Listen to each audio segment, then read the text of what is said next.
होतो आणि खऱ्या अर्थाने देशाची भविष्याची पिढी घडवण्याचं काम जर कोणी करत असेल तर तो शिक्षक करतो. आणि शिक्षकाची कला, शिक्षकाचा गुण, शिक्षकाच्या माध्यमातून गावाच्या पिढ्या कशा घडतात आणि कुटुंब कसे पुढे जातं हे मी माझ्या स्वतःच्या गावात अनुभव बाहेर सर. आपण कधी एखाद्या आलात तर तुम्ही पाहत आहात आमच्या गावामध्ये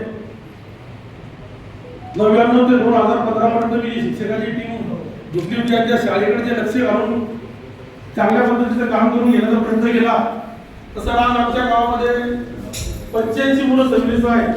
त्याच्यामध्ये कोणी इंजिनियर आहे, डॉक्टर आहे, कोणी मिलिटरीत गेलं, कोणी पोलीसमध्ये आहे. 2 एकर शेतीवाल्या माणसाची मुलगी एमडी डॉक्टर झालेली आहे. 1 रुपयाला भरता. हा खऱ्या अर्थाने त्या शाळेचा पाया मजबूत असल्यामुळे ते घडू शकतं. धीरज भाऊ गेल्या मागच्या 5-6 वर्षाच्या काळामध्ये आम्ही दरवर्षी आदर्श शिक्षक पुरस्काराचा कार्यक्रम आम्ही जनशिक्षण संस्थेच्या माध्यमातून जिल्हाभरातील कुठलाही पुरस्कार म्हणजे प्रस्ताव न घेता त्या ठिकाणी पुरस्कार देण्याचा 5-6 वर्ष आम्ही त्या ठिकाणी सातत्याने तो कार्यक्रम